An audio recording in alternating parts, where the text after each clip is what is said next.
Hello and welcome to Play PKN, your weekly video bulletin of what's making headlines on PKN Packaging News, the media hub for Australia's packaging industry. I'm Lindy Hewson and I'm here to bring you the leading stories.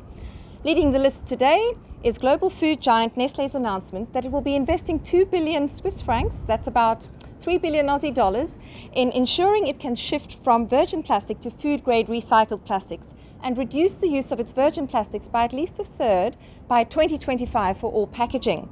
The move, which is billed as a game changer, has been welcomed by major environmental groups, the Ellen MacArthur Foundation and Planet Ark. This builds on Nestlé's 2018 commitment, in which it said it would make 100% of its packaging recyclable or reusable by 2025. In Australia, that commitment has extended to implementing the Australasian recycling label on all locally made products on their packaging. Now, at the big end of town in the Australian packaging sector, Pact Group has made the announcement that it is going to be divesting its contract manufacturing business. This is made up of the companies Gelco, Pasco's and Australian pharmaceutical manufacturers, and these companies are all servicing major brand owners, supermarkets and the homewares sector. Citigroup has been appointed to assist with the sale, and last year the contract manufacturing division made about 370 million in the 2018-19 financial year on sales, with an EBITDA of 25 million.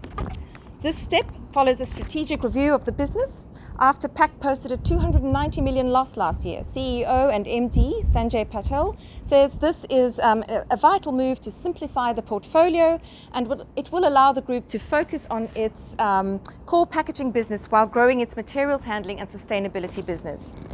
Now, speaking of Pact's sustainability business, its Astron division has made the news this week with the announcement that it has been accepted into the top tier at the Australian Council of Recycling. Astron bills itself as the largest Southern Hemisphere post-industrial plastic waste recycler, and supplies recycled resin to Pact Group for converting into non-food grade and food grade plastics packaging. In other news, of course, the bushfire disaster continues to dominate. You can see today again, we've got a 40-degree day here in Sydney, and the skyline behind us is a big smoke haze. The government has announced that for small businesses, including businesses in the printing and packaging sector, they can apply or are eligible for applying for grants for up to $50,000, which is $50,000. Very welcome news indeed. The food and beverage packaging supply chain continues to rally around, and the good news, or the feel-good story this week, comes from Carlton United Brewers Cascade Brewery, which stopped its beer production in order to package water into cans. It packaged about 126,000 cans and sent those out to disaster relief areas. So far, Cascade Brewery has done 360,000 cans, a massive effort. In more global news, the Davos World Economic Forum has seen a few announcements relevant to our sector. Tetra Pak, for one, has launched a new virtual food and beverage marketplace, which allows food and beverage manufacturers to order via e-commerce spare parts, Tetra Pak spare parts, and from other vendors online as well. And environmental group Canopy has unveiled an action plan to conserve up to 30% of the world's forests by 2030 by halving the amount of forest fiber in pulp manufacturing for packaging and textiles.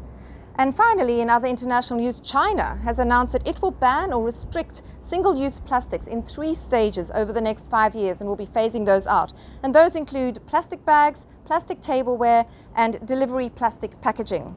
So for more of this and other news stories, head to packagingnews.com.au. I'm Lindy Hewson, signing off for this week.